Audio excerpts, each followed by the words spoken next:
السلام علیکم ورحمۃ اللہ وبرکاتہ۔ الحمد للہ رب العالمین والصلاة والسلام علی سید المرسلین، اما بعد۔ معزز سامعین، تمام تعریفات کے لائق وہی وحدہ لا شریک لہ ہے جس نے ہم تمام کو یہ ایک مقصد کے ساتھ پیدا کیا۔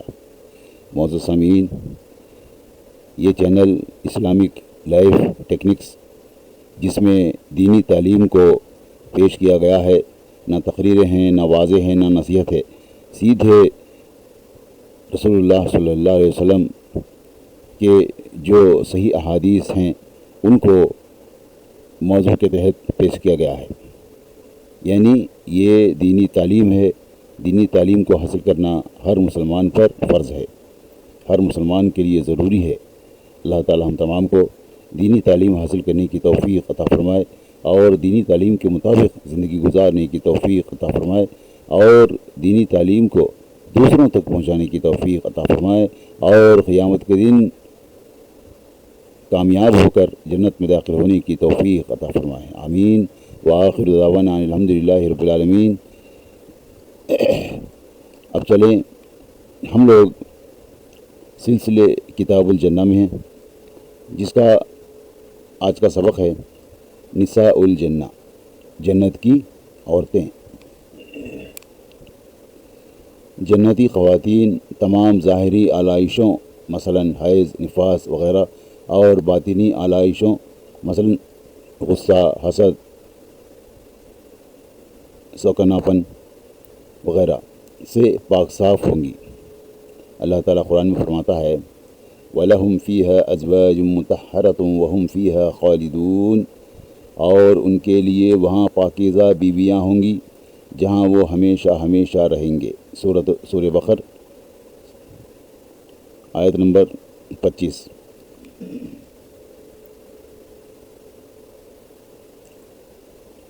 جنت میں داخل ہونے والی خواتین کو اللہ تعالیٰ نئے سرے سے پیدا فرمائیں گے اور وہ کنواری حالت میں جنت میں داخل ہوں گی۔ جنتی خواتین اپنے شوہروں سے ملاقات کے بعد بھی ہمیشہ کنواری حالت میں رہیں گی۔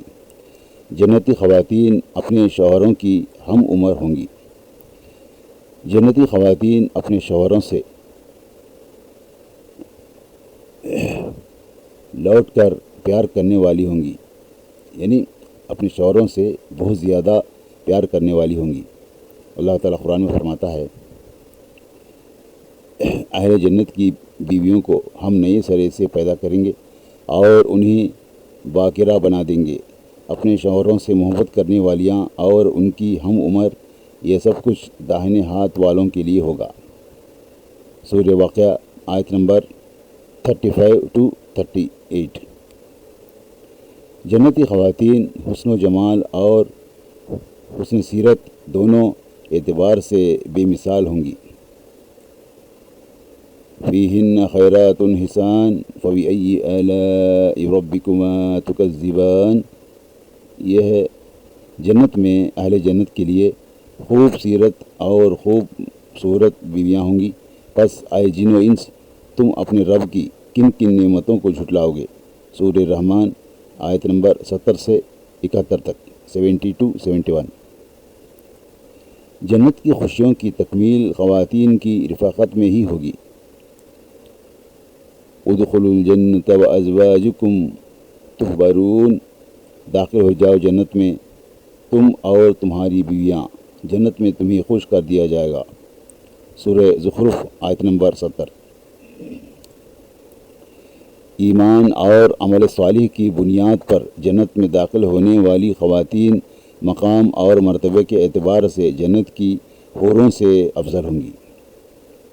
ایک حدیث میں آتا ہے، ام سلمہ رضی اللہ عنہ سے روایت ہے کہ میں نے عرض کیا یا رسول اللہ صلی اللہ علیہ وسلم، یہ فرمائیے کہ دنیا کی خاتون افضل ہے یا جنت کی حور؟ آپ صلی اللہ علیہ وسلم نے ارشاد فرمایا، دنیا کی خاتون کو جنت کی حور پر وہی فضیلت حاصل ہوگی جو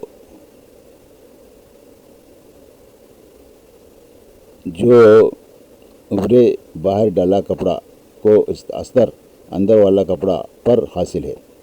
یعنی انسان جو ہے ایک کپڑا پہنتا ہے اور اندر اس کا استر ڈالتا ہے۔ تو رسول اللہ صلی اللہ علیہ وسلم نے یہی مثال دی، یعنی باہر والا کپڑا جو ہے وہ دنیا کی بیوی ہوگی اور اندر والا کپڑا جو ہے وہ استر وہ جنت کی حور ہوگی۔ میں نے عرض کیا یا رسول اللہ صلی اللہ علیہ وسلم اس کی کیا وجہ ہے؟ آپ صلی اللہ علیہ وسلم نے ارشاد فرمایا ان کی نمازیں، روزے اور دوسری عبادتیں جو انہوں نے اللہ عز و جل کے لیے کی۔ اسے طبرانی نے روایت کیا ہے۔ خاتون جنت اگر دنیا میں ایک دفعہ جھانک لے تو مشرق سے لے کر مغرب تک ساری جگہ روشن ہو جائے اور خوشبو سے بھر جائے۔ خاتون جنت کے سر کا دوپٹہ دنیا اور اس کی ساری نعمتوں سے قیمتی ہے۔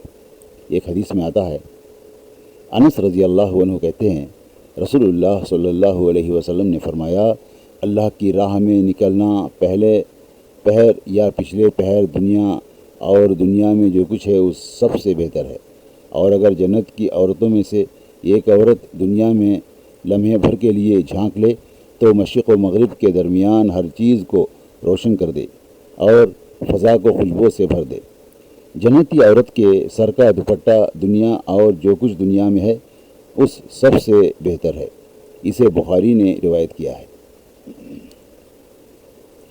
جنت میں ہر جنتی کا نکاح 2 عورتوں سے ہوگا جو بنت آدم سے ہوں گی۔ خاتون جنت بیک وقت 70 جوڑے پہنے ہوں گی جو اس قدر عمدہ اور نفیس ہوں گے کہ ان کے اندر سے عورت کا جسم نظر آ رہا ہوگا۔ عورت بذات خود اس قدر حسین و جمیل ہوگی کہ اس کے جسم سے ہڈیوں کا گودا تک نظر آئے گا۔ ایک حدیث میں آتا ہے، ابو سعید رضی اللہ عنہ سے روایت ہے، نبی کریم صلی اللہ علیہ وسلم نے فرمایا قیامت کے روز مردوں اور عورتوں کا سب سے پہلا گروہ جو جنت میں جائے گا ان کے چہرے 14ویں رات کے چاند کی طرح چمک رہے ہوں گے، دوسرے گروہ کے چہرے آسمان میں چمکتے خوبصورت ستاروں کی طرح چمک رہے ہوں گے۔ دونوں گروہوں کے مردوں کو 2 بیویاں عطا کی جائیں گی، ہر عورت 70 جوڑے پہنے ہوں گی جن میں سے اس کی پنڈی کا گودا نظر آ رہا ہوگا۔ اسے ترمذی نے روایت کیا ہے۔ جنت میں داخل ہونے والی خواتین اپنی مرضی اور پسند کے مطابق اپنے دنیاوی شوہروں کی بیویاں بنیں گی، بشرطے کہ وہ شوہر بھی جنتی ہو، ورنہ اللہ تعالیٰ انہیں کسی دوسرے جنتی سے بیاہ دیں گے۔ جن خواتین کے دنیا میں فوت ہونے کی صورت میں 2 یا 3 یا اس سے زائد شوہر رہے ہوں، ان خواتین کو اپنی مرضی اور پسند کے مطابق کسی ایک کے ساتھ بیوی بن کر رہنے کا اختیار دیا جائے گا، جسے وہ خود پسند کرے گی اسی کے ساتھ رہے گی۔ ایک حدیث میں آتا ہے، ام سلمہ رضی اللہ عنہ کہتی ہیں، میں نے عرض کیا یا رسول اللہ صلی اللہ علیہ وسلم ہم میں سے بعض عورتیں دنیا میں 2، 3 یا 4 شوہروں سے ایک کے بعد دیگرے نکاح کرتی ہے اور مرنے کے بعد جنت میں داخل ہو جاتی ہے، وہ سارے مرد بھی جنت میں چلے جاتے ہیں، تو پھر ان میں سے کون سا مرد اس کا شوہر بنے گا؟ رسول اللہ صلی اللہ علیہ وسلم نے فرمایا، اے ام سلمہ، وہ عورت ان مردوں میں سے کسی ایک کا انتخاب کرے گی اور وہ یقیناً اچھے اخلاق والے مرد کو پسند کرے گی۔ عورت اللہ تعالیٰ سے گزارش کرے گی کہ اے میرے رب، یہ مرد دنیا میں میرے ساتھ سب سے زیادہ اخلاق سے پیش آیا، لہٰذا اسے میرے ساتھ بیاہ دیں۔ اے ام سلمہ، اچھا اخلاق دنیا اور آخرت کی ساری بھلائیوں پر سبقت لے گیا۔ اسے طبرانی نے روایت کیا ہے۔ اور ایک حدیث میں آتا ہے، محمد رضی اللہ عنہ سے روایت ہے کہ لوگوں نے آپس میں فخر کیا، ذکر کیا کہ جنت میں مرد زیادہ ہوں گے یا عورتیں؟ ابو ہریرہ رضی اللہ عنہ کہنے لگے، کیا ابو القاسم صلی اللہ علیہ وسلم نے نہیں فرمایا جنت میں داخل ہونے والے بہت پہلے گروہ کے چہرے 14ویں رات کے چاند کی طرح چمکیں گے اور دوسرے گروہ کے چہرے آسمان پر چمکدار ستارے کے مانند چمک رہے ہوں گے، اور دونوں گروہوں میں سے ہر مرد کے لیے 2 بیویاں ہوں گی جن کی پنڈیوں کا گودا گوشت کے اندر سے نظر آ رہا ہوگا، اور جنت میں کوئی آدمی بن بیاہ نہیں ہوگا۔ اسے مسلم نے روایت کیا ہے۔ امام ابن کثیر رحمۃ اللہ علیہ نے فرمایا، مذکورہ حدیث میں 2 بیویوں سے مراد بنت آدم ہیں، اور حوریں ان کے علاوہ ہوں گی، جنتی اللہ چاہے گا، یعنی جتنی اللہ چاہے گا۔ واللہ عالم بالصواب۔ معزز سامعین، یہ تھے جنت میں عورتیں، یعنی جنت کی عورتیں کتاب و سنت کے مطابق۔ اسی طرح دنیاوی زندگی کتاب و سنت کے مطابق ہونی چاہیے، عبادات کتاب و سنت کے مطابق ہونی چاہیے، اور زکوٰۃ دینا، خوشی کتاب و سنت کے مطابق ہونی چاہیے، غم کتاب و سنت کے مطابق ہونی چاہیے، عیدیں کتاب و سنت کے مطابق ہونی چاہیے۔ اللہ تعالی ہم تمام کو دینی تعلیم حاصل کرنے کی اور اس کے مطابق زندگی گزارنے کی اور اس کو دوسروں تک پہنچانے کی اور قیامت کے دن کامیاب ہو کر جنت میں داخل ہونے کی توفیق عطا فرمائے، آمین۔ وآخر دعوانا ان الحمد للہ رب العالمین۔ السلام علیکم ورحمۃ اللہ وبرکاتہ۔